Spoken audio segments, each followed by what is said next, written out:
Hello.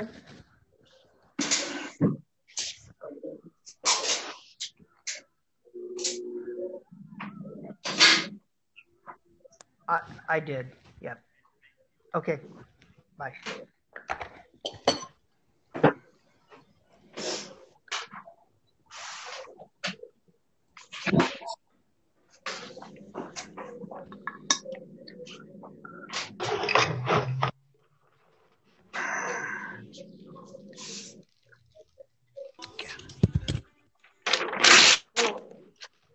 Hey Dave, so I'm trying to get on your YouTube here. It's telling me that you're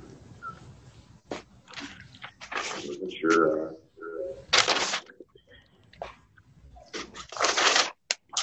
how to get it for live streaming. What that means? I've never seen it before. I'm logged on to YouTube right now.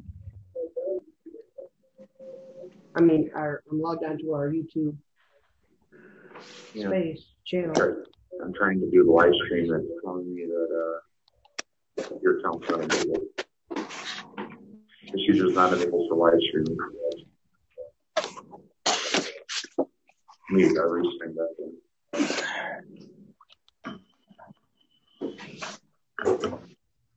I got it. I had to change your account to the YouTube side. So we're good. Okay. All right. Test. Can you? I don't know if we have enough time. Never mind. So are we streaming? In a second here, you are. Yeah. I just.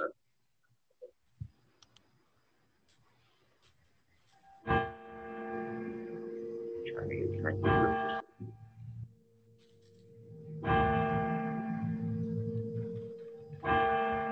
All right, I'm going to get connected here, okay? Okay.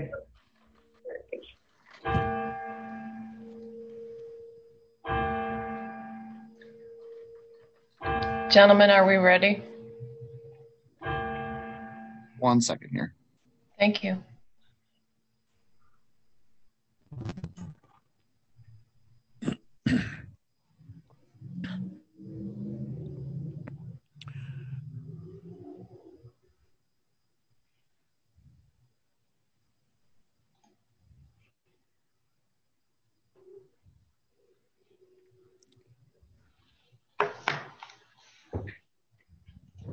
What's that?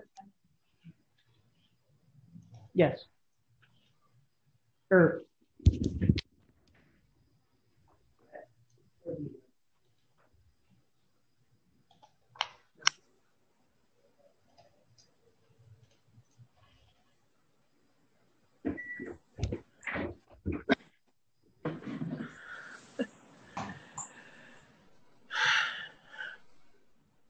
Okay, I got it, Aaron.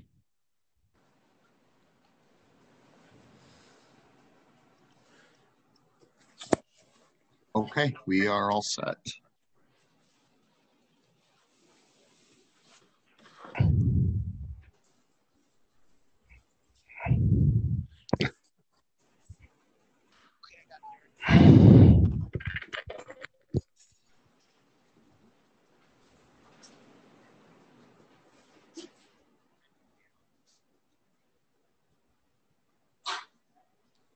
Heather, we're all set to go.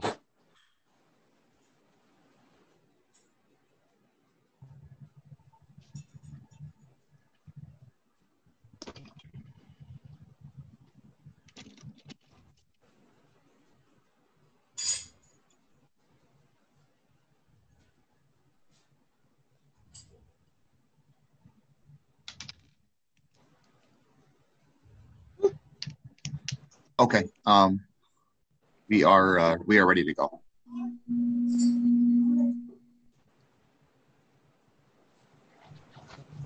Thank you, sir.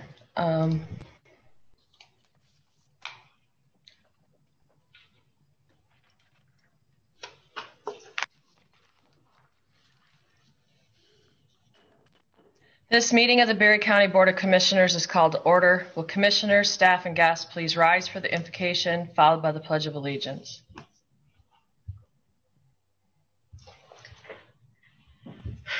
Dear Heavenly Father, thank you for this 15th day of December, Lord. We just ask that your presence be felt here today as we go about our business, making decisions for the citizens of Berry County. Lord, we thank you for those men and women who work in harm's way to afford us these freedoms. And as we gather, we ask that you remember Dan Parker and the Parker family and the rest of Berry County as we grieve Dan's loss. Thank you for the time that we had with him, and he's yours now. Keep him busy. In Jesus' name, amen. I pledge allegiance to the flag of the United States of America and to the republic for which it stands, one nation, under God, indivisible, with liberty and justice for all.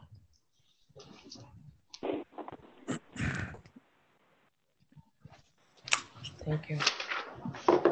All righty. For the purposes of attendance, the clerk will call the roll.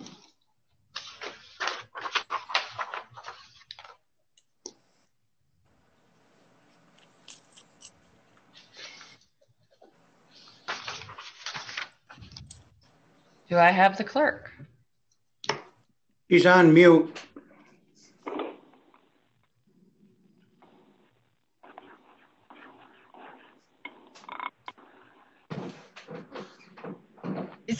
This is Vivian. Is David's screen blurry? No, it's just turned off. Nope, you're good. Okay. Can you hear me now? Yes, ma'am. Yep.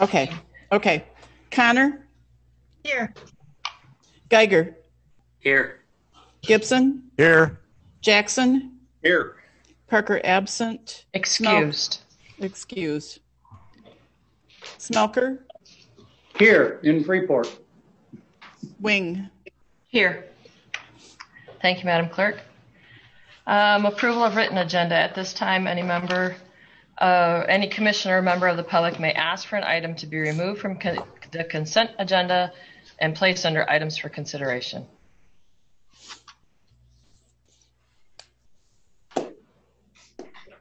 Hearing no such request and without objection, the agenda is approved as written. Reports from state or county officers or their representatives. Good morning. This is Don Heaney from Thornapple Manor. I wanted to take a moment this morning, if I may, and just give you a couple of updates for you on what is happening here at the Manor. First and foremost, our building project for the assisted living is moving forward. We are on track and on schedule to bid the project in January, do a bid opening in February, and hopefully break ground in the March or April when the frost is out of the ground. So that is looking good. Hopefully the bids come in where we'd like to see them, and we can get this thing underway early next year. On the COVID front, as you've been reading in the news, we are preparing for the vaccine to arrive here in our building. We've got all of our materials and paperwork that we need to do. Our planning is right on pace, and we're ready to go. We're waiting for a date of which we'll get the vaccine here, and then we'll get our residents and staff vaccinated. And hopefully that is very soon. It sounds like they are looking at starting in the next week or so with long-term care facilities. So we're hopeful that we'll see it here very soon, which will be a good thing. And then I wanted to give you just a quick update and a reminder of kind of really how things have fared out here at Thornapple Manor for the past 8 or 9 months with COVID. We admitted our first COVID positive patient back on April 6th, and we admitted 17 more. So we admitted 18 residents into the building that were COVID positive when they came to us into our isolation unit.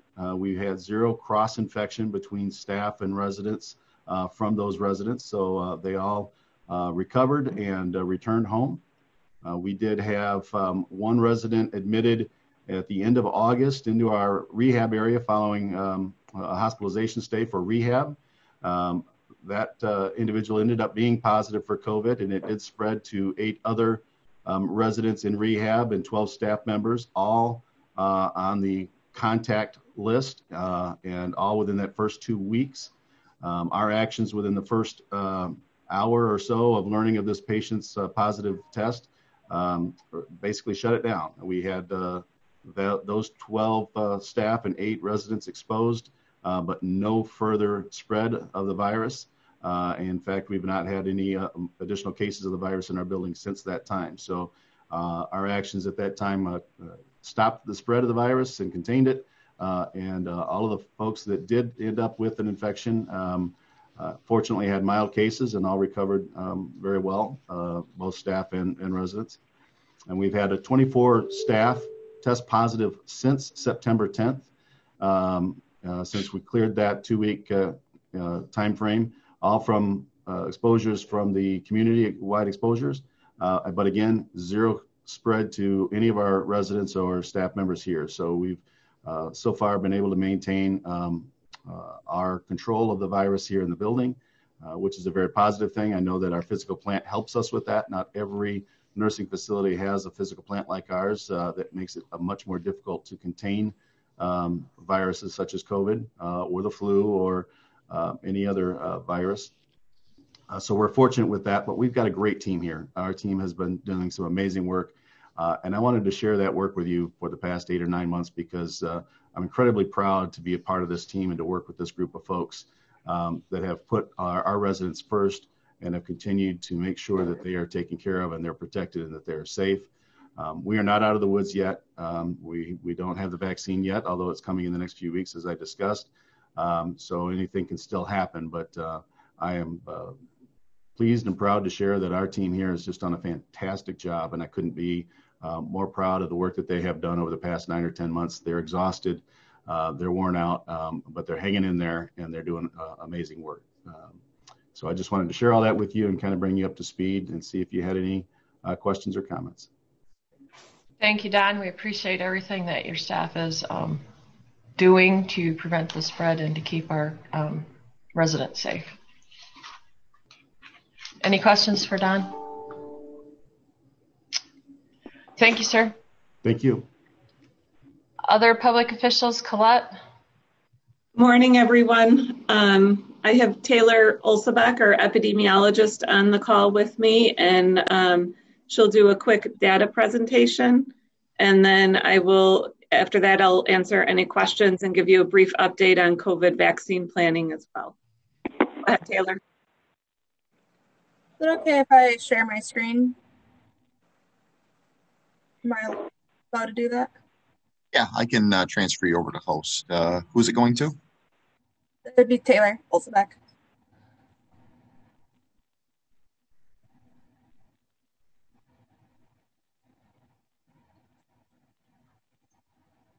Okay, you should. Let me cancel my screen share now here. All right. All right, are you able to take control of the screen share? I think so. Yeah. Okay.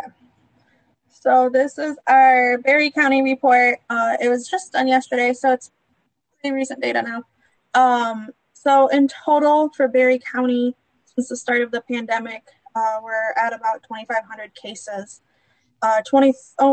Just over 2,300 of those cases have recovered. Currently, we have 162 cases that we are actively investigating out of Berry County. We've had a total of 23 deaths in the county.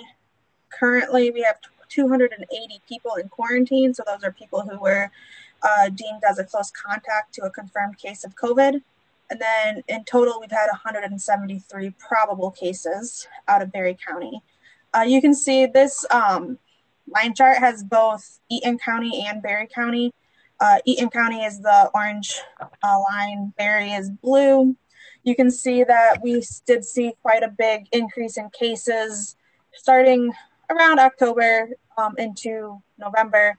But since end of November, we've really seen a decline in cases. So that's promising. And good news, Berry County has been higher than the Michigan overall rate, and also has been higher compared to Eaton County. But you can see the last week or so, Berry and Eaton are pretty much similar. The Michigan data lags a little bit because we get that from the state. So this, let's see if I can make this a little bigger. This second bar chart is just showing our number of cases we get per day. So you can see again around 11:26, 11:29, we were getting a lot of cases out of Berry County. I think our highest was almost 100 cases for Berry County. A few months ago, we were only getting about 3, 4, 5 cases out of Berry County. So that was quite a big increase and took a lot of staff time to manage. We're getting around 30 cases now a day for Berry County. This is just our breakdown for demographics. So our demographics haven't really changed over the course of the pandemic. The majority of our cases are white. When you look at our deaths, you can see that most of the deaths coming out of Berry County are that older age group. That's true for the state and is also comparable to Eaton County and the region. To go back a little up here to talk about hospitalizations, we did see quite a big rise in hospitalizations in the month of November, end of October through current now in December. So in the month of November, 45 Berry County residents were hospitalized.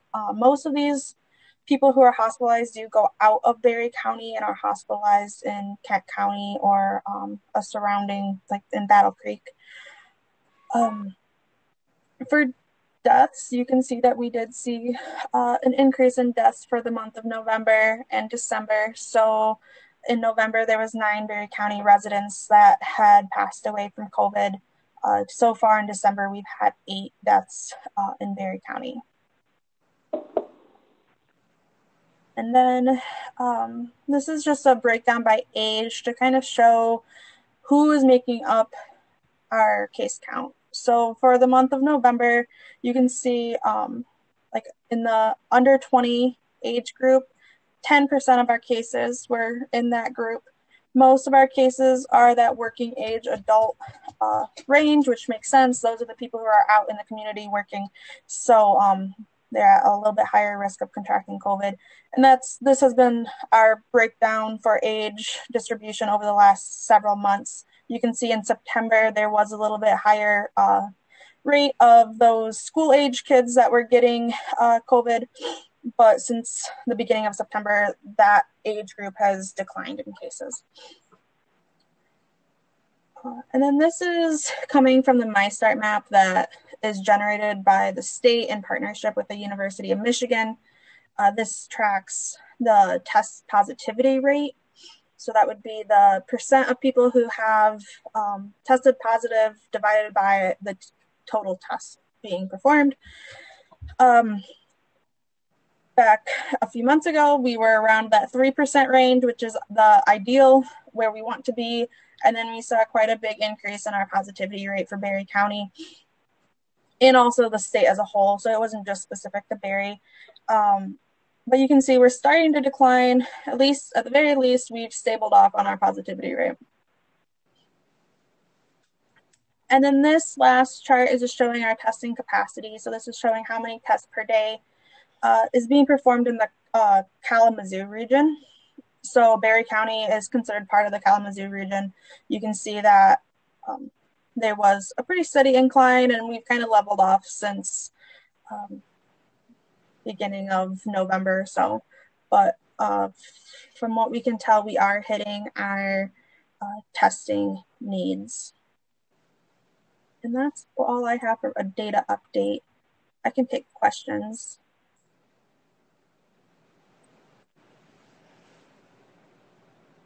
Can you Any hear questions? me, Taylor? I have a question. Yes. Fortunately, yesterday we heard that the first vaccine was given in Grand Rapids. Do we have any of that vaccine in stock? And do we have a plan for distribution? A lot of people are going to be wondering when the Barre Eaton District Health Department is going to have that ready. So what's going on?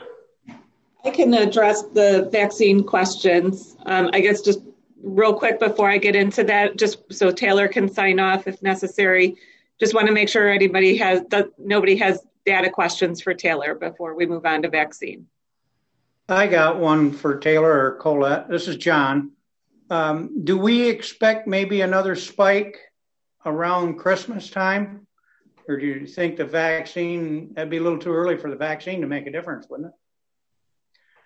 Yeah, for Christmas time, I think it would be too early for the vaccine to make much of a difference. We didn't see as many cases as I thought we were going to after Thanksgiving. So people were safe over Thanksgiving. I'm hopeful that people stay safe over Christmas and we don't see a large spike. Thank you. Taylor, Dave Jackson. The chart was a little small on my screen. What is our current positivity rate right now for Barre County? It's 13.5%. 13.5. So that's down from 18%. So things are heading in the right direction then. Correct. But ideally, we want to be below 3%, 4%, somewhere in that range. Yes. Okay. All right. Thank you. And I appreciate you coming on with short notice. So a commissioner was supposed to inform them of this last night and maybe forgot to let them know. So they did a fine job on quick notice. So thank you, Taylor. No problem. Any other questions for Colette or Taylor?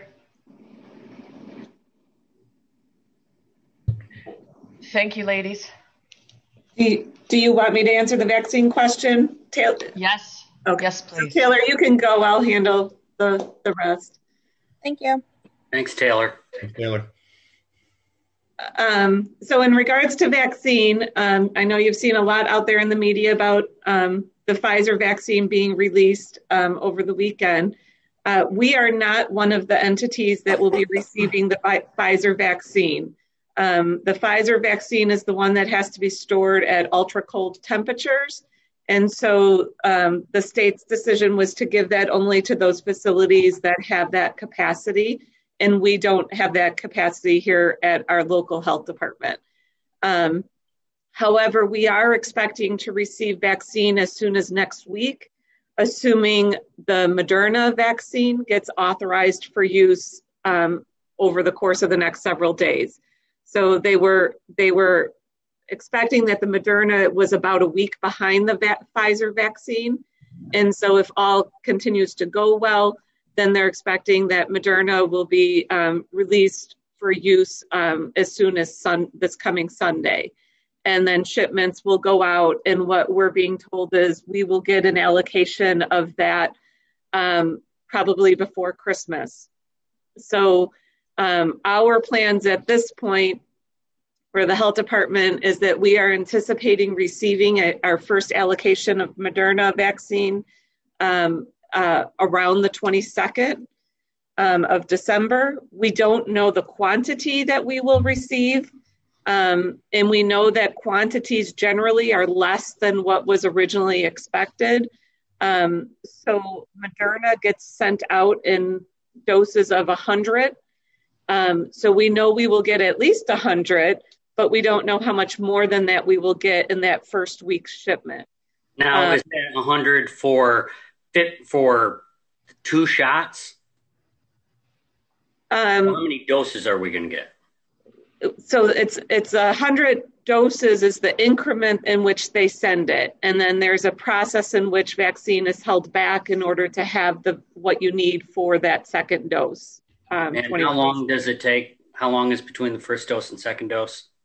About 21 days, but each type of vaccine is different. So it depends upon what vaccine you're getting. And not all of that information is 100% confirmed yet. So Pfizer is set and Pfizer is out there, but we still don't have all the information about the Moderna vaccine, which we will be getting yet, because some of that is still being resolved in these committees that are meeting over the course of the next several days. And so all that information will come once the committees sign off on everything, then it all gets pushed out to the providers and the health departments and whatnot. So just as an example, over the weekend, we spent a lot of time on phone calls with the CDC and others learning about the Pfizer vaccine and what we needed to know and prepare for that. And I expect next weekend will be the same with us learning about the Moderna vaccine, assuming it continues to move through this process. I appreciate you taking or having those calls on the weekend. Oh, yeah, no give problem. us reassurance that we're doing everything we can. So we have a vaccine plan, community plan that we will be posting on our website probably by Thursday that gives you sort of the general idea of what the health department will be doing with vaccine.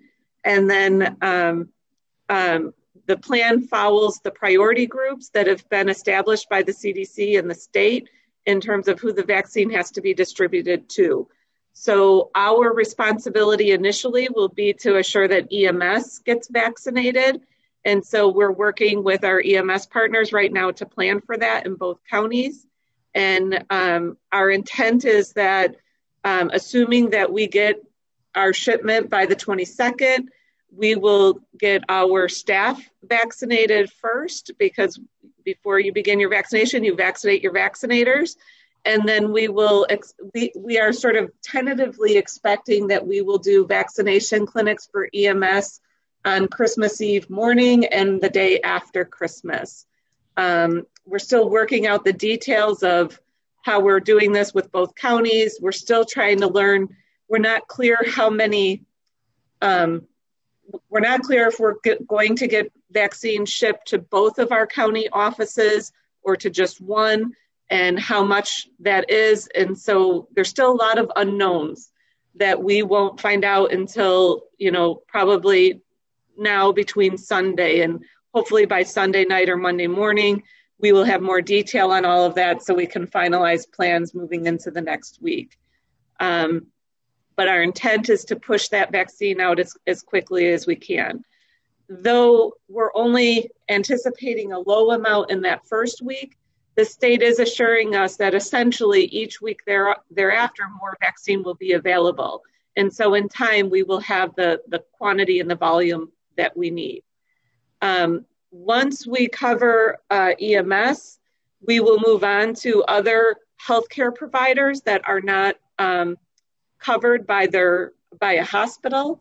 So places like home health agencies, and then moving on to entities like dentists and other healthcare professionals that aren't necessarily directly affiliated with a hospital. Keep in mind that the hospitals are receiving vaccine themselves. Many of the hospitals are receiving the Pfizer vaccine this week, and the hospitals will take responsibility for vaccinating all of their staff and affiliates. And so they're covering that piece of it. And then separately as well, there is a federal government initiative to have our long-term care facilities get vaccinated by another entity. So for the most part, our long-term care facilities will get their vaccine through a different source. So that as the health department, we're focusing on a different group of population. And then as more vaccine becomes available, we will keep expanding the scope of who we are able to vaccinate and continue to run clinics throughout the two counties to assure that people have access to that vaccine. Just the size of those clinics and the frequency of them, we are still a little bit uncertain of because we don't know the volume of vaccine we will be getting. And so until we have a better sense of that, it's hard to know if we're going to be planning big sort of drive-through clinics with mass, people coming through that, or if we're just going to keep it small because we have low volume of vaccine and it'll be appointment only on a very limited basis.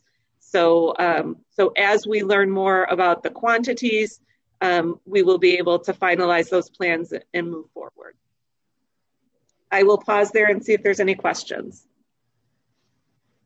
Anything for Colette?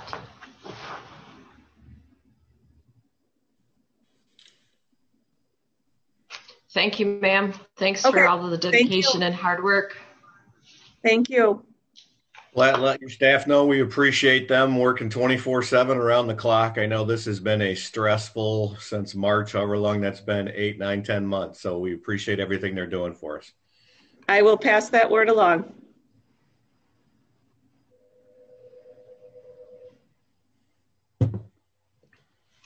Any other state or county officials information? Madam Chair? Yes, ma'am, Madam Clerk. I would like to report the workload for November in the clerk's office. Thank you. In November, we opened 37 new cases that were filed. We closed 58 cases. And separate from that report, the PPO filings stood at 10. We had 40 death certificates filed in our office, 2 new births, which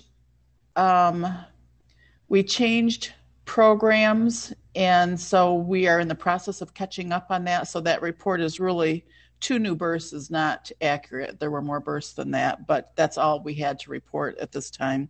We had 27 marriage filings, 15 divorces, and I just realized as I was looking at my paperwork, I did not bring the number for the CPL filings, but those are steady, if not continuing to grow. So that's all I have. Thank you, Madam Clerk. You're welcome. Any other state or local official?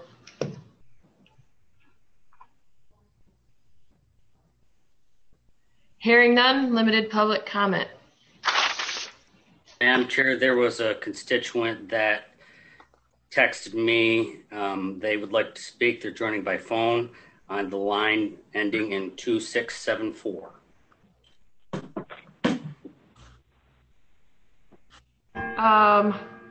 I have a hand up for David Chinevere first. David, do you have something for us? David, she has your hand up. Do you have something for them? No, no longer at this time. Thank you. Okay, you said 2674? Yeah. Please state your name and where, I guess, for the record, so we know who you are. You want to make Good morning, sure. Joel Livingston, Rutland Township. Can you hear me? Yep. Yes, I was going through some videos of former meetings throughout a day last week in anticipation of the peaceable assembly we held Sunday at the courthouse. And I came across my favorite moment over all the meetings I've attended with Dan Parker, and it was during the discussion on rules for public comment. And he stated that we've never really had any issue with discussion between 2 members of the public, but more so commissioners getting out of line, which everyone was laughing at that point in time. If there's one thing that this board has learned through my participation in these meetings, it is to use a timer. In fact, I'm sure the chair is keeping track even as I speak. I'd like to remain silent the duration of my 3 minutes, though, to honor Dan Parker and the victims like him, as well as those currently being victimized by this pandemic. I yield the rest of my time to Dan Parker. Will the chair please call the time? You're at 1 minute, 9 seconds.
Since my timer kind of disappeared, I think we're ready to move to the next person. Thank you very much, Joel.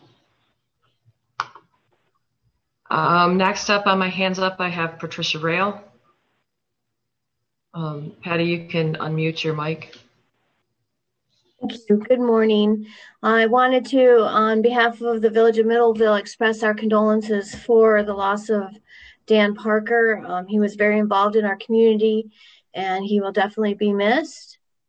I also want to thank you for considering the annexation of 2 small parcels at the border of Middleville and the township, and that was a joint effort that worked really well.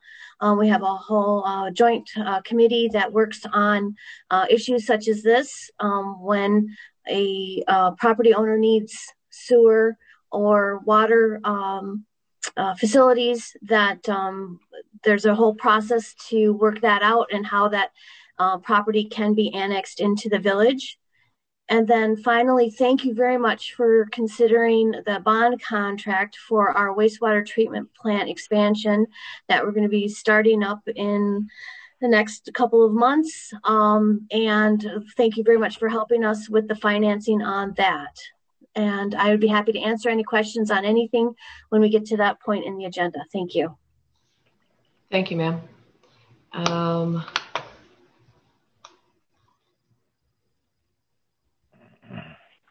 I have a hand up from Aaron Gross.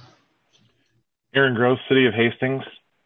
I would like to offer my condolences to the family and friends of Dan Parker. I am sure that after all the years that Dan has served on the Berry County Board, that many of you commissioners here consider him a dear friend. It goes like that with people that you work with and spend time with. I am sure that many of you are stunned and saddened by Dan's passing. Dan is a very prominent victim of COVID-19, and he will not surely be forgotten soon. Though Dan has passed, those that are living will have to find a way to carry on. Though I have not had much personal interaction with him due to the fact that the time of day in which the meetings are held does not facilitate my attendance in person or virtually, I have been told that he has taken a firm stand on several important issues. I would like to think that this Board of Commissioners would continue to take a stand on important matters as well. Though he was a victim of COVID-19, there are many, many other victims of this disease that we need to remember. Those that have died, those that have lost their loved ones, those who have lost a job, those who are losing their rights. People continue to be victimized by this plague in many ways. Things like job loss and violation of enumerated rights are the responsibilities of the Board to uphold, not just the public health laws. Each member of the Board took an oath to the Constitution of the United States of America and the state of Michigan. I implore you to remember your oath and the duties that come along with those oaths. And I also implore you to not forget the victims that are still suffering in this pandemic. I thank you in advance for your consideration, and I yield my time back. Thank you, sir. I see a hand up from Don Haney. Thank you. I too want to express my condolences to Linda Parker and the Parker family and to the county commission. I first met Dan in 2000 when I joined the Thornapple Kellogg School Board. He taught me many lessons along the way. He was a great mentor, great leader, very supportive of Middleville, Berry County, and he will be missed. And he's a big loss to this county and to this community. My thoughts are with Dan and his family at this time. Thank you, sir. Are there any other public comments? Mr. Gross, you still have a hand up. Is that for something in the future, or do you have another comment? No, not till the end. I must have hit the button more than once. Sorry. That's okay. Thank you. Any other public comment this morning?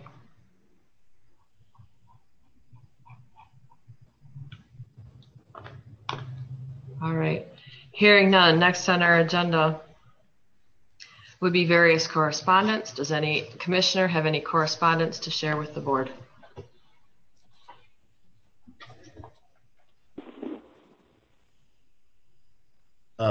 I won't go through and read them in detail. After the news came out of the sheriff's filing with the federal lawsuit, I received several emails from constituents with a little angst over the situation. Obviously, there's some contentious thoughts with the election, and so they were expressing their concern about that lawsuit, which was quickly dismissed. And I think once we got some of the facts on that it wasn't challenging federally anything going on, just some questions on a few things that were going on in Berry County, especially with Sharpie markers and pens in there. But I know Larry Osborne and Louis France and several other people did. But again, I did receive 6 or 7 different correspondence in regards to that. But that is all. Thank you. Thank you, sir. Any other correspondence? I did receive correspondence via Michael and the clerk. I received, in regards to Michigan Constitution, Article 1, Section 3, the people have the right to petition the government for redress of grievances. It is a petition for redress of grievances through the U.S. Constitution First Amendment. The petitioner, Aaron Gross, a citizen aggrieved, seeks a redress as follows. And it says the respondent is the county clerk, and then respondent superior. Grievance. The Berry County Board of Commissioners Rules of Procedure and Regulation does not provide for a provision for a citizen to submit a resolution for the Board of Commissioners, and it is not apparent that there is a path to submit one on the county website. To redress the above grievance, number 1, for the Board of Commissioners to change the rules to make provisions for the citizens to submit resolutions or indicate on the county website the proper channel for this to occur. And 2, immediately place the attached resolution on the Board of Commissioners agenda. Respectfully submitted, Aaron Gross, date 12/10/2020 with his contact information. Subsequently, there was a follow-up email. It says, can you please follow up with Mrs. Heatherwing to make sure that this resolution will be placed on the agenda for the next meeting? In lieu of the recent restaurant cease and desist orders, this is becoming more urgent. Many of the restaurants need to open so that they don't close permanently. Having gone through losing my job and my house during the crash of 2008 and 9, I understand the plight of the people who work for these establishments as well. I understand that there is a disease and it does claim some lives, and that people want to have safety and security. However, if someone loses their business, job, or home, they also will not have any safety or security at that point either. The thrust of this resolution is not using any county assets or agencies for the enforcement of unfair edicts. I would like to think that the Board of Commissioners would like to look out for the best interests of their constituents. I would also like to think that they would like to be on the right side of history. I know that there is no guarantee of the resolution passing, but at a bare minimum, I want the Board of Commissioners to consider it. This county deserves that much. I really appreciate your timely response on other matters. I also appreciate the work that you do for the county. Please keep up the good work. Have a great day. Best regards. And then there's a return message from Mr. Brown. Just correspondence that I wanted to share. Any other correspondence? Hearing none, the consent agenda. Would someone like to volunteer to read, or would you like me to just proceed with the, at this time the chair would entertain? I can read it. Thank you, sir. Madam Chair, I move for the approval of the November 24th, 2020 Board of Commissioners meeting minutes, approval of the December 8th, 2020 Committee of the Whole meeting minutes, approval to submit the attached 2021 grant application to the Michigan Department of Licensing and Regulatory Affairs, LARA, Bureau of Medical Marijuana Regulation for Berry County Substance Use Abuse Task Force to conduct education, communication, and outreach regarding the Michigan Medical Marijuana Act in Berry County. Approval of the fiscal year 2021 Office of Community Corrections grant contract and authorize the chairperson of the board to sign it. Approval of the 2021 grant agreement between the state of Michigan, LARA, and Berry County for the continuation of the remonumentation program in Berry County. Approval to pay out the court screeners for their COVID-19 comp time. Approval of the audit engagement agreement with Walker, Fluke, and Sheldon PC to perform the 2020 Berry County Road Commission annual audit, and approval of the attached administrative rate addendum to the agreement between Berry County and VeriPro of Grand Rapids, Michigan, effective January 1, 2021 through December 31st, 2021, for short-term disability administration. Authorize the county administrator to sign it. Support Gibson. A move by Geiger, support by Gibson to approve the items listed under the consent agenda. Discussion is not allowed and a roll call vote is required. The clerk will call the roll. Connor. Yes. Geiger. Yes. Gibson. Yes. Jackson. Yes. Parker excused. Smelker. Yes. Wing. Yes. The consent agenda is approved. Presentations. I do not have an official presentation as by means of a slideshow or anything for on the camera. I do have some concerns that I would like to share with you, and it's more or less my idea of a state of the county address. I have often thought it a little backwards for newly elected officials to present a state of the state or the nation or the county. I feel that it seems more logical to report on things as officials prepare to leave their office and new boards are seated. It is my honor to report to you that Berry County is strong financially, that we have prepared yet another balanced budget through the guidance of Michael Brown and Luella and all the rest of our department chairs. There is a bit in contingency for future emergencies. We have a strong standing with our staff. We have a retention rate that is beyond belief. I think that the benefits that we provide, while they're not perfect, they are better than what most people experience outside of county employment. I have been so privileged and so honored to have worked with all of you for the last 4 years. It has added a level of busyness to my schedule that I thought I already had under control. Being a dairy farmer and a mom and a homeschool mom was busier than I ever imagined I would be, and then I added commissioner on top of it. So I have been so honored to be your chair for the last 2 years. I could not imagine having a meeting anywhere else but in this chamber.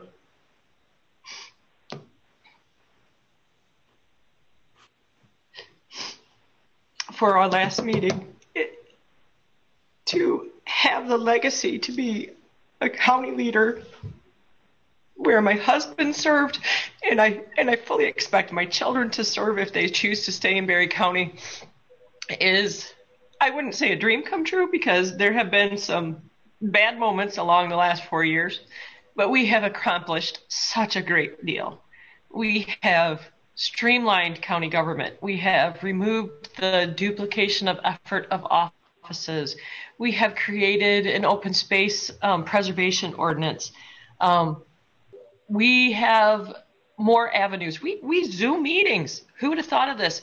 15 years ago when my husband left office, it was his goal to get our meetings televised on the internet or at least on the local cable broadcast channel. And here we are having Zoom meetings, having our meetings archived so that people can go back and listen to meetings, all because of somebody left a legacy that said, let's do this.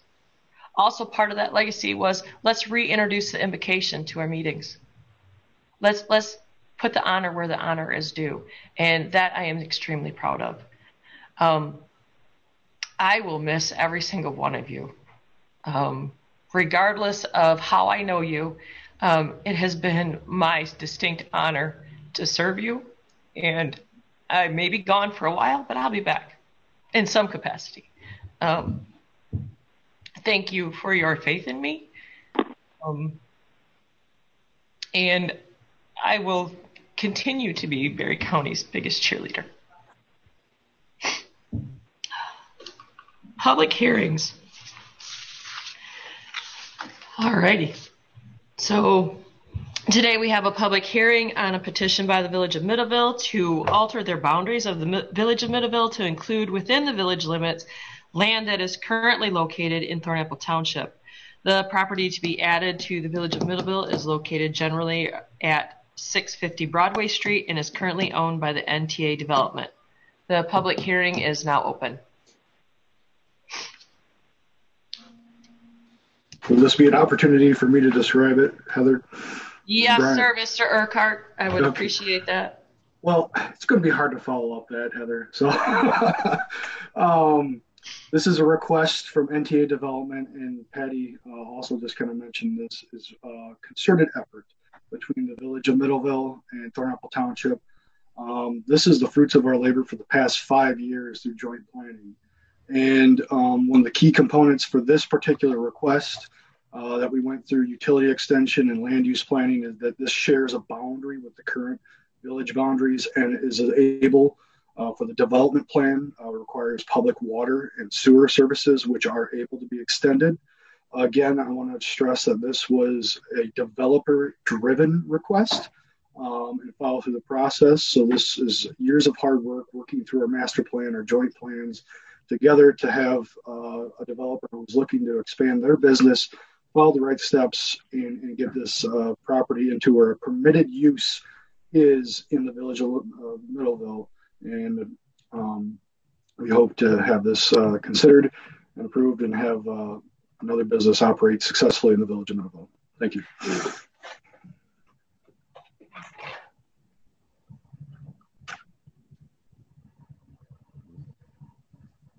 Thank you, Mr. Urquhart. Is there anyone wishing to provide comment on the proposed annexation? You may do so at this time.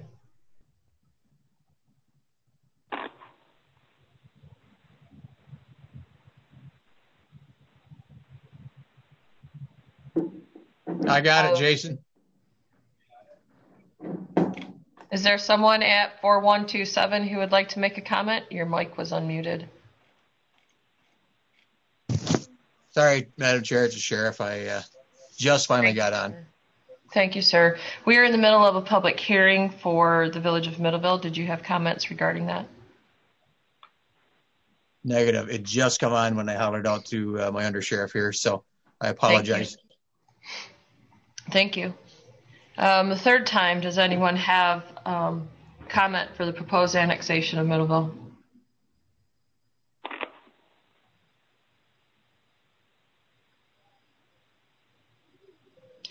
Hearing no further requests from the public to provide comment on the proposed excuse me, I got hiccups. Ooh. On the proposed annexation, the public hearing is now closed. Next on our agenda are items for consideration. At this time, the chair would entertain a motion for the approval of prepaid invoices or for the approval of transfers and disbursements. Approval of prepaid in the amount of $3,920,991.99. So moved, or support, Jackson. Moved by Jackson, support by Geiger. Support. Moved by Jackson, support by Geiger. Discussion? Hearing none, the clerk will call the roll. Geiger. Yes. Gibson. Yes. Jackson. Yes. Parker excused. Smelker. Yes. Yes. Connor. Yes. And Wing. Yes, the item is approved. John, don't multitask. You're going to hurt yourself. At this time, the chair would entertain a motion for approval of claims in the amount of $72,003.37. So moved. Support. Support, Jackson. Moved by Gibson, support by Jackson. For the approval of claims in the amount of $72,000. I'll say that again in a minute. Any discussion? Hearing none, the motion was approval of claims in the amount of $72,300 $72,003.37. Don't want to get the checking account screwed up. The clerk will call the roll. Gibson, Yes. Jackson, Yes. Parker excused, Smelker, Yes. Connor, Yes. Geiger, Yes. Wing. Yes, the item is approved.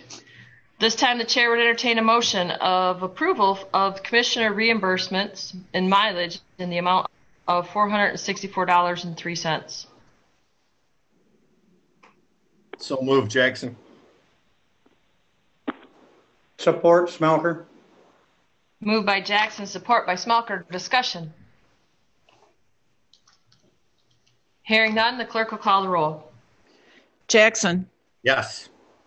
Parker excused, Smelker, Yes. Connor, Yes. Geiger, Yes. Gibson, Yes. Wing. Yes, the item is approved. The chair would entertain a motion for the adoption of Resolution 20-27, resolution to alter the boundaries of the Village of Middleville. Madam Chair, I would make that motion. Support Smelker. Been moved by Connor, supported by Smelker. Discussion. Hearing none, the clerk will call the roll. Parker excused, Smelker, Yes. Connor, Yes. Geiger, Yes. Gibson, Yes. Jackson, Yes. Wing. Yes, the item is approved. At this time, the chair would entertain a motion for the adoption of Resolution 20-26, resolution to issue bonds for Middleville Wastewater Treatment Plant. So moved, Gibson. Second, Connor. Been moved by Gibson, support by Connor for the adoption of Resolution 20-6, resolution to issue bonds for Middleville Wastewater Treatment Plant. Discussion. Hearing none, the clerk will call the roll. Smelker, Yes. Connor, Yes. Geiger, Yes. Gibson, Yes. Jackson, Yes. Parker excused, Wing. Yes, the item is approved. The chair would entertain a motion for the approval of the attached consulting agreement between the County of Berry and Sheridan Land Consulting, Inc. for the term beginning December 1st through December 31st, 2020, as approved by the Berry County Conservation Easement Board. So move, Jackson. So moved, Geiger. Moved by Jackson, support by Geiger. Discussion. Hearing none, the clerk will call the roll. Connor, No. Geiger, Yes. Gibson, Yes. Jackson, Yes. Parker excused, Smelker, No. Wing. Yes, the item is approved. At this time, the chair would entertain a motion for the approval of the budget amendment 20-D. So moved, Gibson. Second, Connor. Moved by Gibson, support by Connor for the approval of budget amendment 20-D. Discussion. Hearing none, the clerk will call the roll. Geiger, Yes. Gibson, Yes. Jackson, Yes. Parker excused, Smelker, Yes. Connor, Yes. Wing. Yes, the item is approved. At this time, the chair would entertain a motion for the adoption of Resolution 20-23 to authorize auditors to transfer 2020 general fund surplus funds to the various internal service funds. Madam Chair, I would make that motion. Support, Jackson. Moved by Connor, support by Jackson for the adoption of Resolution 20-23 to authorize auditors to transfer 2020 general fund surplus funds to the various internal service funds. Discussion? Hearing none, the clerk will call the roll. Do I get to comment here? Oh. No. Okay. Gibson, Yes. Jackson, Yes. Parker absent. I'm sorry, excused. Smelker, Yes. Connor, Yes. Geiger, Yes. Wing. Yes, the item is approved. At this time, the chair would entertain a motion of adoption of Resolution 20-24 to authorize auditors to make final year-end appropriations. So moved, Gibson. Support Smelker. It's been moved by Gibson, support by Smelker for the adoption of Resolution 20-24 to authorize auditors to make final year-end appropriations. Discussion? Yeah, do we have questions from the public?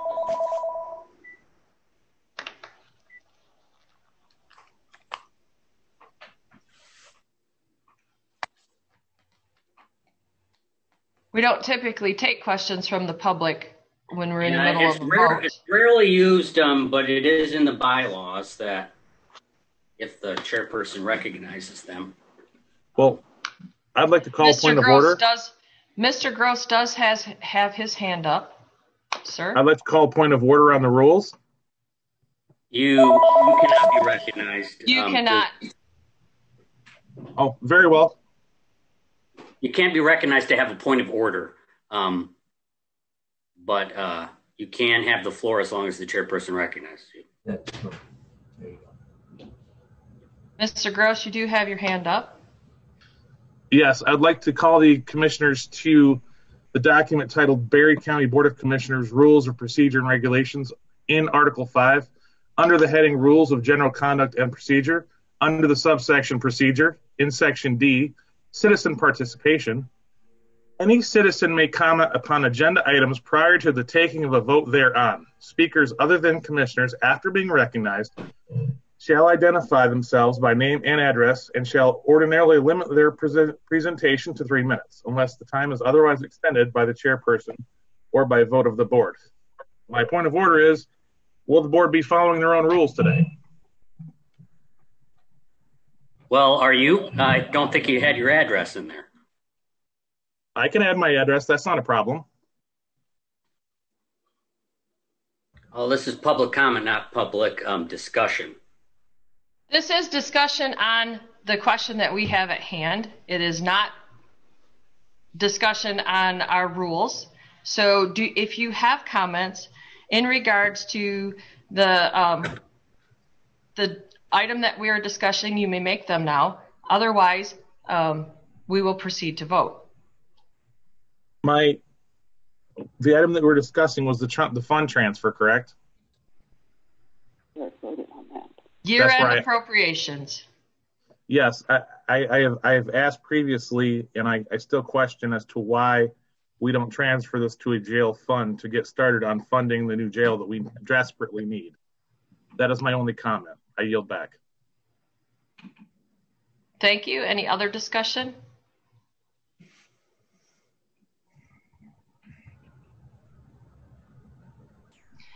Hearing none, the question before the board is the adoption of resolution. It was motioned by Gibson, support by Smelker for the adoption of resolution 20-24 to authorize auditors to make final year-end appropriations. The clerk will call the roll. Jackson. Yes. Parker excused. Smelker. Yes. Connor. Yes. Geiger. Yes. Gibson. Yes. Wing. Yes, the item is approved. Next on our agenda, the board would entertain a motion to recommend to the Board of Commissioners adoption of a public policy or of a policy requiring regular monthly statistical reports be provided from each elected official about the duties of their office. That department heads provide quarterly statistic reports about the duties of their department, and the annual reports from appointed board or committee chairs be presented to the Board of Commissioners staggered throughout the year but on an annual basis. I'll make the motion for purposes of discussion. Support, Gibson.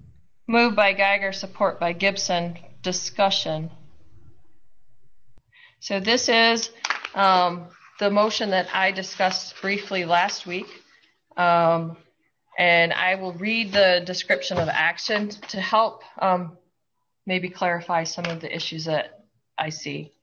So it says, for some time there has been an increased perception that neither the citizens of Berry County nor the elected officials of Berry County know enough about the duties and details of each of our county offices and departments. As evidenced by the many written correspondence and emails received over the last year, many citizens do not understand the hierarchy of our local government, nor the responsibilities of each of our offices or departments. As commissioners, many times we struggle to forward requests for service to the correct department due to our lack of knowledge of their services. There have been many times when a constituent has asked about the provider or the cost of a service only to hear, "I don't know, but I will find out and get back with you," which is very much the correct response. A few years ago, a specific agenda item was added to the Board of Commissioners standard meeting agenda.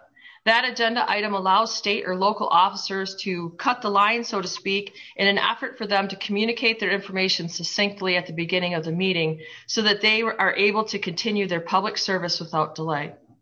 To date, the state representative, Berry County Sheriff, Clerk, and Drain Commissioner, and now the Health Department has had a few as well, have used this time provided to communicate to the commissioners and the public. Berry County Board of Commissioners appointed committees and boards have oftentimes have clauses in their bylaws that require annual reports to the Board of Commissioners. Many of the dates have been adjusted to coincide with annual board reorganization meetings. Oftentimes reports are forgotten or rescheduled due to conflicts. It is vitally important that these reports be added back to the regular meeting schedule of the Board of Commissioners. Staggering the presentations would be the most logical way to address when to have them on when to have them added to the agenda. Our local radio station includes brief reports from local law enforcement agencies and 911. These reports are brief and to the point, but contain vital statistics of the agency. Our community has come to value this type of information as a police beat or in court happenings are also included in the weekly print media. Act 156 of 1851 as amended affords commissioners the authority in section 4611, powers of county boards and commissioners, paragraph K, to require a county officer whose salary or compensation is paid by the county to make a report under oath to the Board of Commissioners on any subject connected with the duties of that office, and then require the officer to give a bond reasonable or necessary for the faithful performance of the duties of the office. These reports may include data about all in-person and electronic transactions, monetary exchanges, product of work completions, i.e. the court case is closed regardless of verdict, applications submitted, documents filed, inquiries logged, etc. The sheriff regularly provides a succinct report that only takes a few minutes to present, and while the data may seem insignificant, it will probably be of great importance moving forward with the modern means of recording record keeping, the perception of staff adjustments, and to be consistent with technological changes. That's what I have. I just think that we aren't paying close enough attention to all of the stuff that we do. And with the absences that we have and the Zoom meetings that we have, I think that we need to keep our report procedures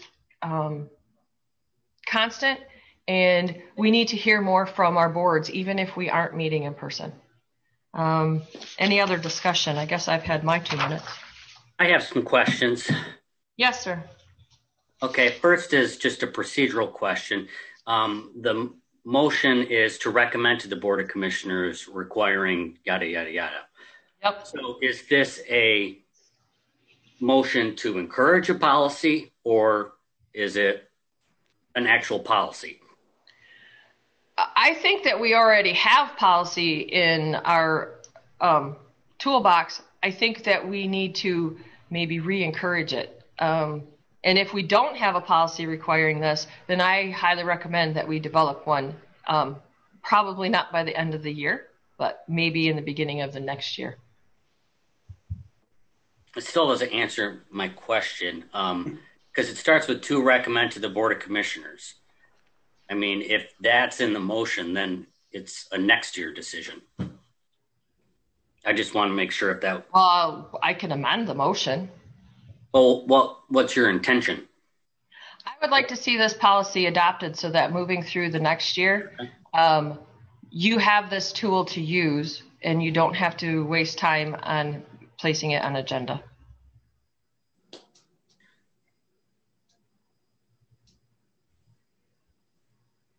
I guess. My second thing is monthly statistics. I love the spirit of organizing our board to have consistency and predictability. I'm just not sure the requirement of monthly statistics is the best approach, because I don't know what metrics are useful and what metrics aren't useful. And that's why it was somewhat ambiguous Right. to allow a future board to say, this is the stuff that I want. I don't want to know how many reams of paper this office uses over that office, but I would like to know how many people are being served in person in our individual offices. We currently get a monthly report from the treasurer, and we get a quarterly report on the investments. But we don't hear some stuff from any other offices. We hear regularly from the drain commissioner when he needs something done or wants a piece of equipment, but I cannot remember anything other than a staff request or budget amendments. I want to hear more what's going on so that when they do come for budget amendments, they're like, hey, we're this busy. We tell you every month we're this busy, and now I need this extra money. I think it would make our decision making in the future a whole lot more easy if we know exactly the burdens that are on our departments. Right.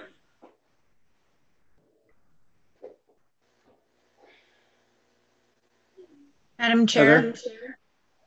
Commissioner Connor. Thank you.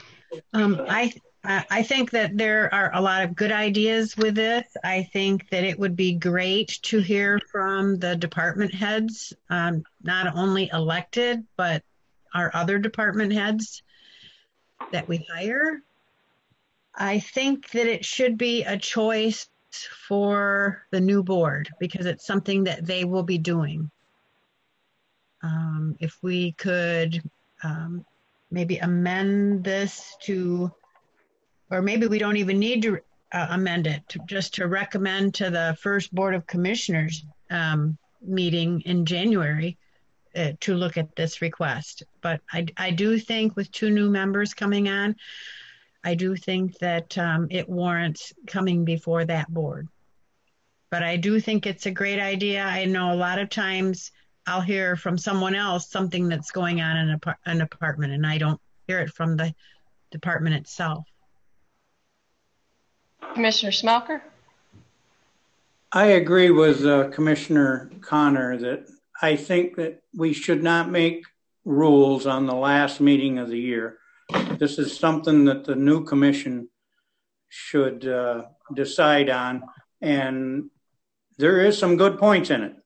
I do agree to that, but there is some, like when you say elected officials, I'm not sure all elected officials should be made to come in and do a report. Judges are elected, prosecutors elected.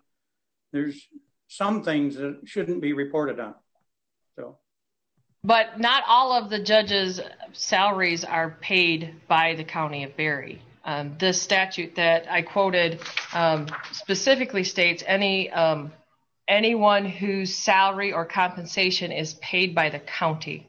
So that kind of narrows the scope on who should be required to do this. And I agree. I wanted to discuss this in September. I wanted to discuss it in October, and our meetings just got away from us with the stupidness of not being able to meet in person. And I apologize for its late entry, and I'm more than happy for the next board to have something on one of their first agendas to discuss rather than just, when's our next meeting? So I would like to proceed, though, with a vote to recommend it to the Board of Commissioners for the next year. So I would move Okay, I made the motion. So I would just move to amend the pending motion and insert the word next before Board of Commissioners. To the next board. Can we bring it up on a cow, and that way the department heads, the committee heads could come in and say something at the cow, whether they're for or against this? I think if we change the word to the next Board of Commissioners, that allows it to go to the cow, because you are the next board. This board will be put to rest, so to speak. So I've made an amendment.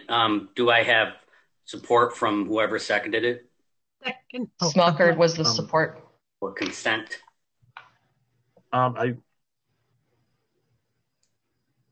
Wouldn't this be a better topic for the incoming board to decide? Mr. Gross, you were not recognized by the chair. Madam Chair? Yes, sir. Two things. One, Commissioner Smelker needs to consent to the friendly amendment.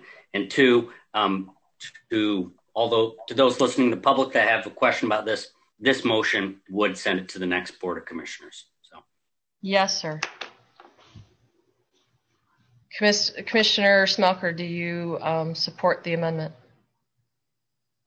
Yes, I do, but okay. I don't understand why. Did I second the motion? You did. No, I didn't think so. Madam Chair. Yes, ma'am. I had Commissioner Gibson seconding the original motion. All righty then, Commissioner Gibson, do you support the amendment?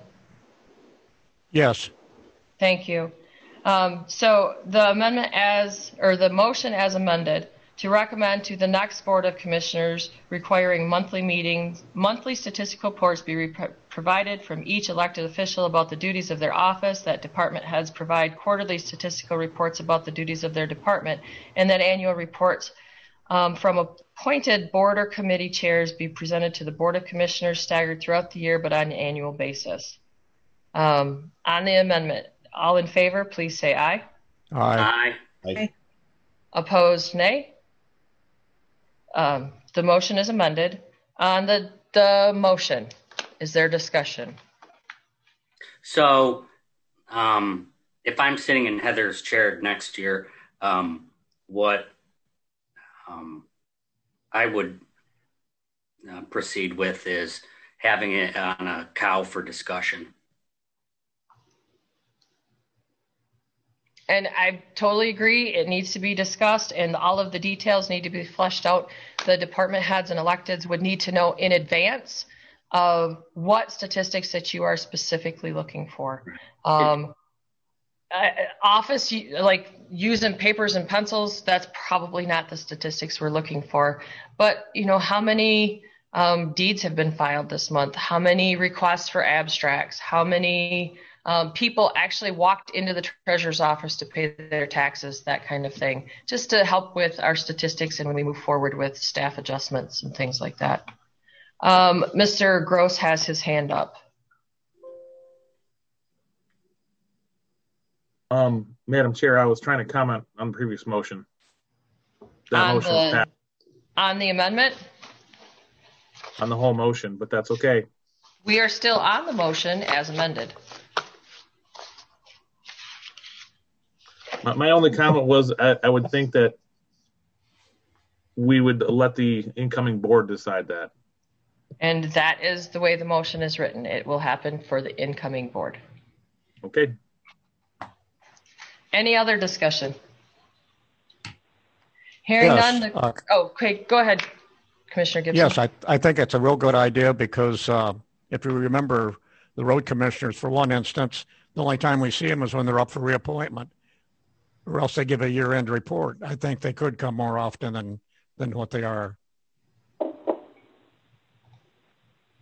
Thank you, sir. Is there any other discussion or any other questions?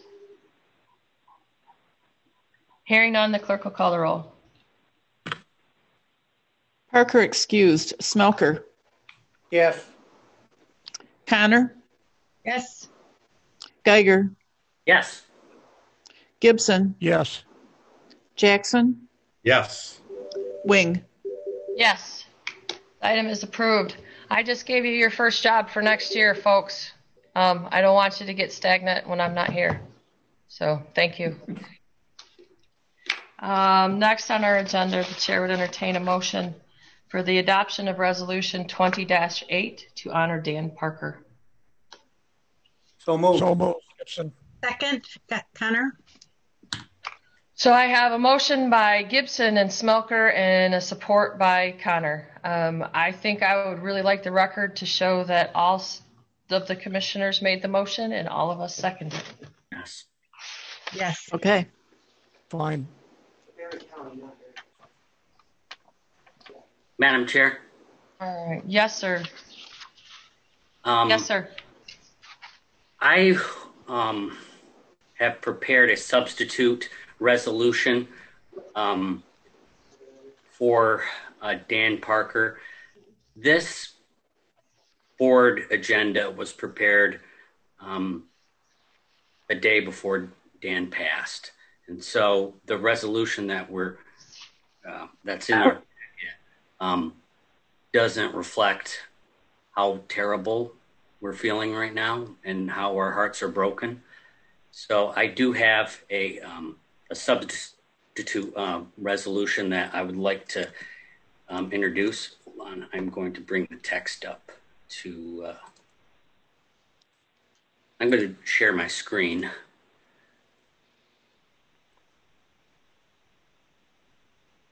Okay, David, can you? Oh, you have it on the screen. So, Madam Chair, I move to substitute Resolution 20-28 with the text of substitute number 1 and amend the title to read Resolution to honor the life and legacy of Daniel R. Parker.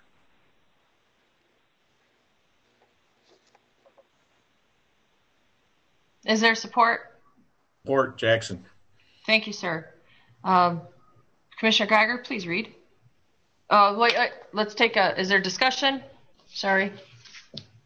Hearing none, the motion's been made to substitute the existing resolution with the one presented from Commissioner Geiger. All those in favor, please say aye. Aye. Aye. Opposed, nay. The item is approved. Commissioner So Geiger, now proceed. that the resolution text has been substituted, I'll read that now. Resolution 2028, substitute number 1, a resolution to honor the life and legacy of Daniel R. Parker. Whereas throughout his life, Daniel Parker was a steady, reliable force for good who shined the light of Christ and inspired us to lift our eyes to better things. And whereas in the 1980s, Daniel's leadership on the Middleville Housing Commission led to a construction boom within Middleville, offering countless families the opportunity to pursue their American dream in an affordable home. And whereas in the 1990s and early 2000s, Daniel's leadership on the Thornapple Kellogg Board of Education gave rise to higher enrollment, lofty student achievement, new facilities, and the Trojan pride, which defines the district. Whereas Daniel's leadership on the Middleville Village Council in the 2000s is seen and felt everywhere, rising above the village with the water tower he helped build, crossing the Thornapple on bridges he helped forge, fostering smiles at the parks and trails he championed, warming the hearts of the constituents he served and cared for. And whereas in his 3 terms, Daniel's leadership on the Board of Commissioners can be seen through more and better parks, a celebrated animal shelter, a fiscally sound county government, and of course, felt in the hearts of volunteers, staff, commissioners, and constituents inspired by his steady encouragement and loving friendship. And whereas though Daniel passed from this earth on December 11, 2020, the Board of Commissioners recognizes his legacy will never fade. Now, therefore, be it resolved that the Barry County Board of Commissioners offers its sincerest sympathies to Daniel's beloved wife, Linda, his adored children, grandchildren, and all who mourn his death. Thank you, Commissioner Geiger. Is there discussion? Hearing none, the clerk will call the roll. Smelker. Smelker? Yes. Connor? Yes. Geiger? Yes. Gibson? Yes. Jackson? Yes. Parker excused. Wing? Yes. Russ Welser. His life, he lived his life boldly, but spent a lot of tears this weekend. And if Dan was here now, he would say, "What are you guys crying about?" He was such a positive attitude and such a mentor.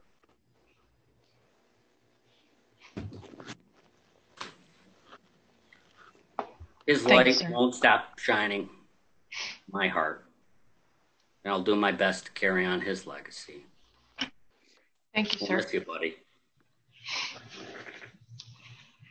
I do have another motion on the board on my table here. I move, and I'm making this motion. Yes, ma'am. Madam Chair, I would like to motion for the adoption of Resolution 2029 to honor Heather Wing. Second, Smelker. It's been moved by Connor, supported by Smelker, for the adoption of Resolution 2029.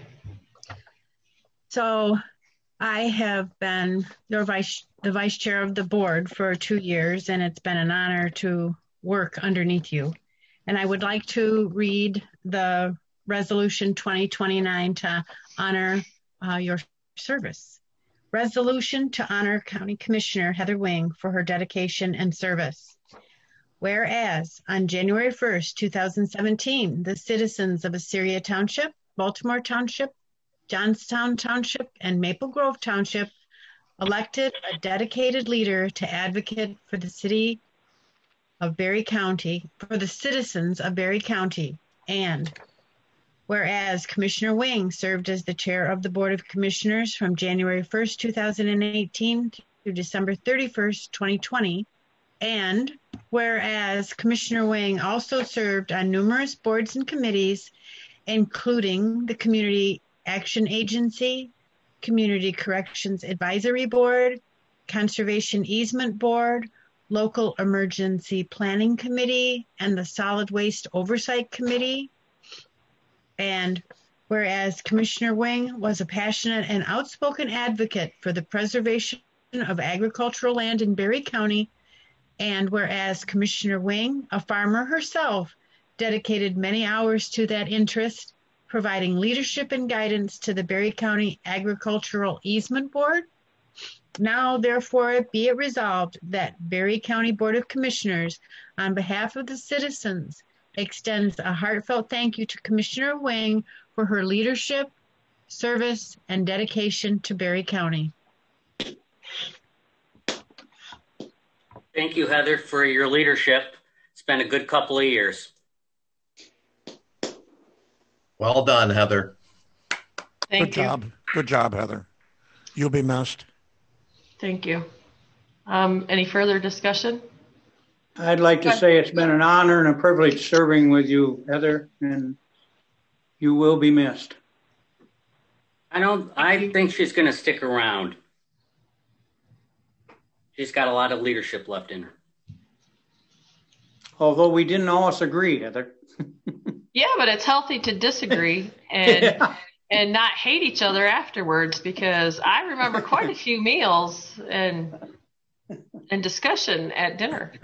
So, the question before the committee, it was moved by Connor, support by Smelker, for the adoption of Resolution 20-29 to honor Heather Wing. The clerk will call the roll. Connor. Yes. Geiger. Yes. Gibson. Yes. Jackson. Absolutely yes. Parker excused. Smelker. Yes. And Wing. I'm going to abstain. Noted. Thank you. Unfinished business, we have none. New business, I do have an agenda item on my desk, and I am going to make the motion. I move that the Board of Commissioners declare a 3-day state of mourning beginning Wednesday, December 16th through Friday, December 18th, during which time flags at all county facilities shall be lowered to half-mast, and invite all residents and institutions who share our grief to join the state of mourning with their own flags. Second. I make that motion. Motion by Wing, support by Smelker, support by Geiger. Any other support? Yes. Yes. Yes. Unanimous support. Discussion. It's impossible to show how much our hearts are broken. I mean, he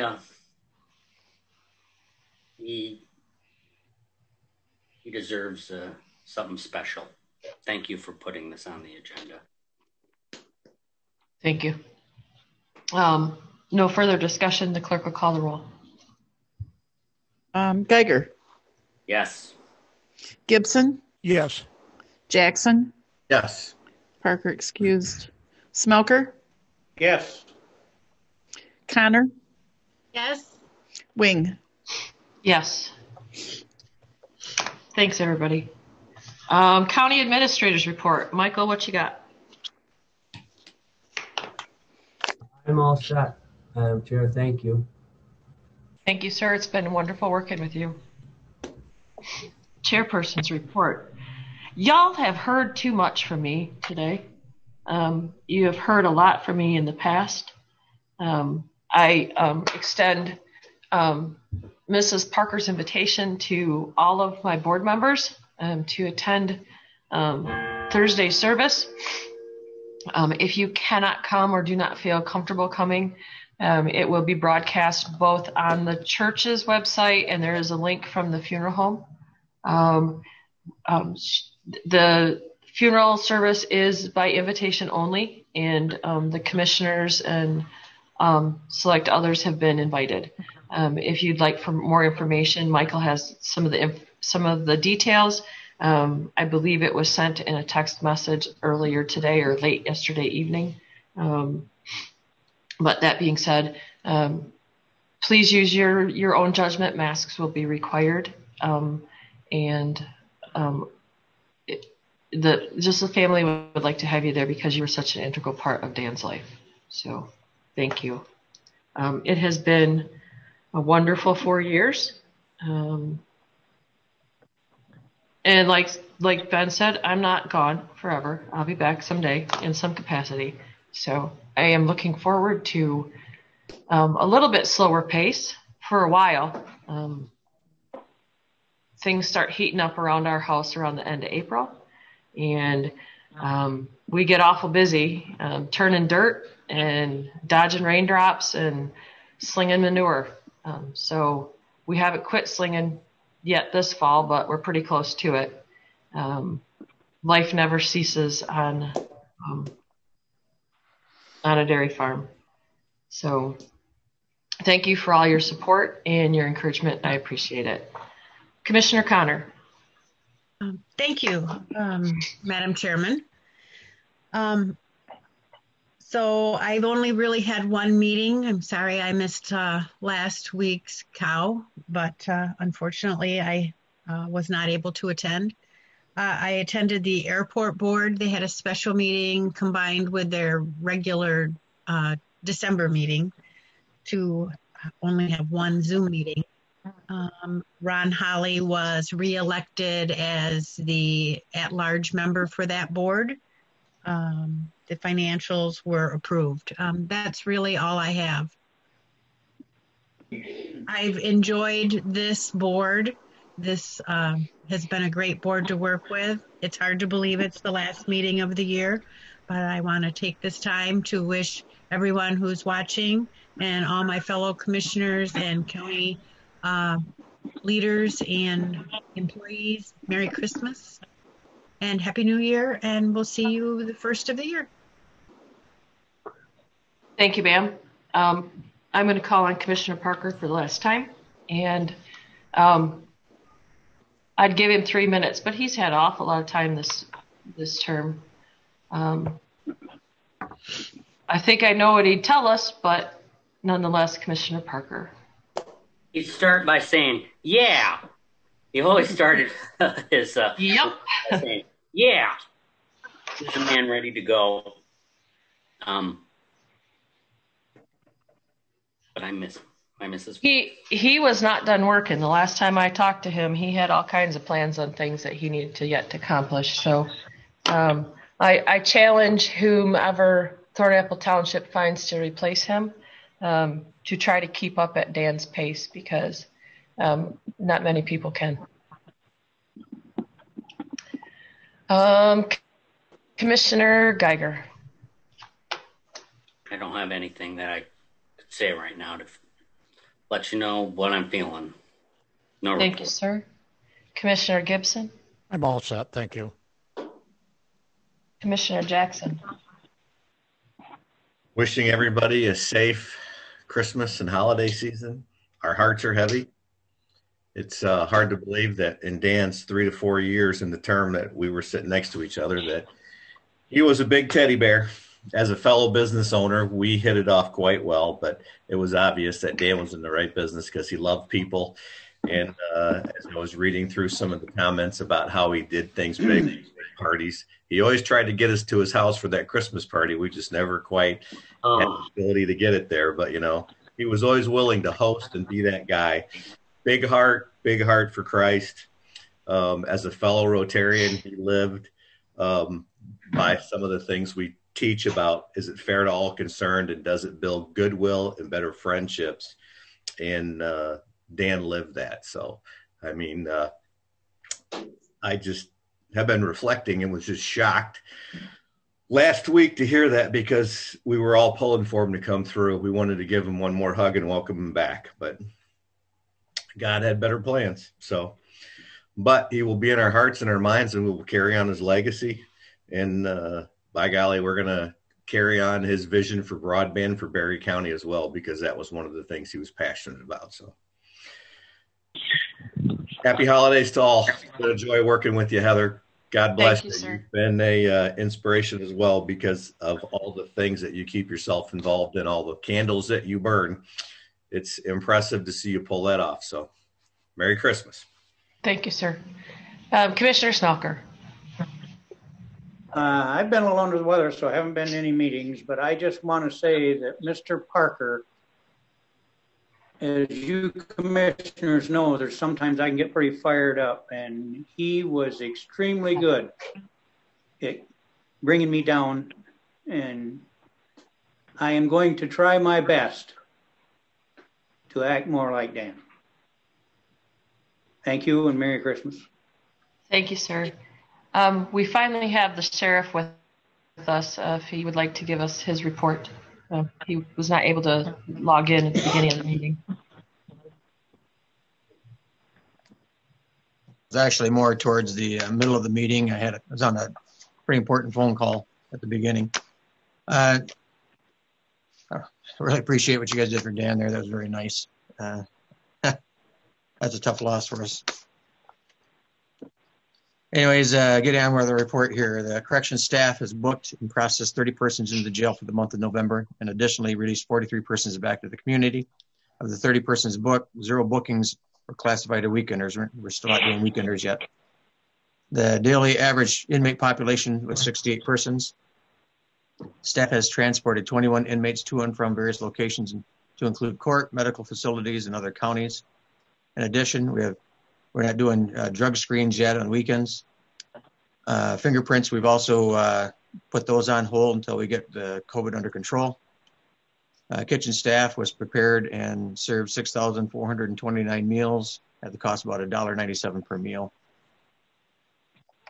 2020 bookings were 30. You go back 5 years ago, 2015, it was 165. Releases 43, and in 2015 it was 160. Plumbing repairs was $2,455.92, and HVAC repairs, we didn't have any this last month. Hallelujah. Yeah, that was good. Law enforcement, we logged 547 complaints. 42 individuals were arrested, resulting in 20 felony and 25 misdemeanor charges. There were 141 accidents handled. 104 of those involved deer. 4 involved alcohol and or drugs. K-9 unit was activated just once last month. And we got some drugs and apprehended an individual on criminal cases. 293 criminal histories were run for warrant entry and for warrant requests. In 2020, we handled 547. 5 years ago, 2015, we had handled 536. Accidents handled in 2020 is 141. 2015 is 148. Car deer was 104, and 2015 it was 97. Arrest, we had 5 felony charges, 9 misdemeanors, and in 2015, 27 felonies and 43 misdemeanors. Alcohol and drug-related arrests, 5 compared to 7 in 2015. Everybody have a Merry Christmas, and look forward to working with a new board. And Heather, I'll keep in touch with you. Thank you, sir. At this time, any limited public comment, any member of the public wishing to address the board may do so for up to 3 minutes. Mr. Gross? Yes. Aaron Gross, 705 Balsam Drive, Hastings, Michigan. I'd like to have the board be aware that I had to use a vacation day to attend this meeting. I would like to have more participation from the public. The majority of working people work on a first shift basis, and thus it severely limits the access people have through the process. I reviewed the City of Hastings website, and their meetings are in the evening. I think that moving forward, we need to change the meeting time and continue with Zoom meetings even after in-person meetings resume. I also think that the incoming board should review its own rule book so that they can properly treat the members of the public who are able to attend. I yield back. Thank you, sir. Patty Rail. Thank you very much. And I would like to again reiterate the gratefulness that the Village of Middleville feels in your cooperation on helping us with the recent annexations that we've had. I know we've had a couple of those recently, and then also with our coming water expansion, wastewater treatment plant expansion project. So thank you very much again for your cooperation, and I look forward to collaborating more in the future. Thank you, ma'am. Mr. Ibbotson texted me. He would like to make a comment. He's on the phone. I have Catherine Getty on the line as well. I'm just letting you know. Thank you. Joel? Yes, can you hear me? Yes. Okay, Joel Ibbotson, Rutland Township. Last week, I put myself in a potentially perilous situation to protect the rights of someone that I did not agree with. And this week, I was not going to speak at this public comment because I didn't want it to take away from what was going on at the meeting, but I regretfully feel obligated to take the stand. I find it disturbing that this, of all meetings, faces compromising issues so critical to the legitimacy and binding of this meeting because of the lack of regard for the First Amendment, the Open Meetings Act, and the board's own rules. This board refused to use the resources open to them to follow the rules, such as but not limited to the parliamentarian. I yield back.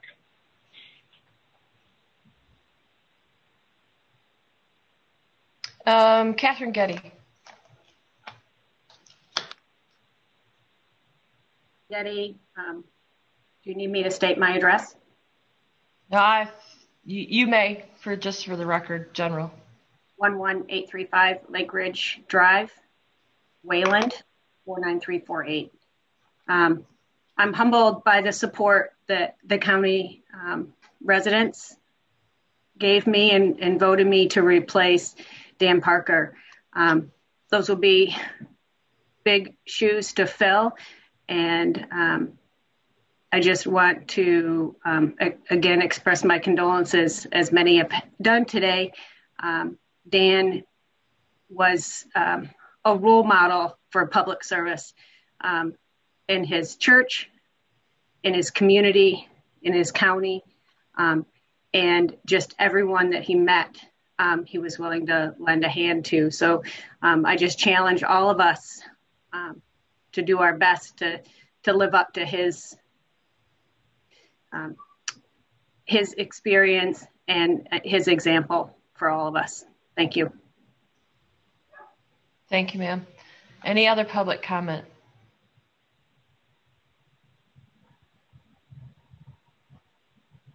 I do not see any other hands up. Is there anyone on any of the open phone lines who wishes to make a comment?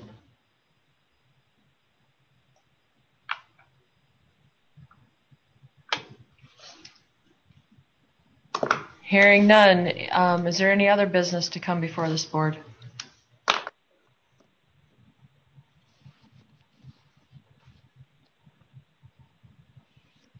There being no further business and without objection, it is my honor to announce that this board will now adjourn. Merry Christmas, everybody.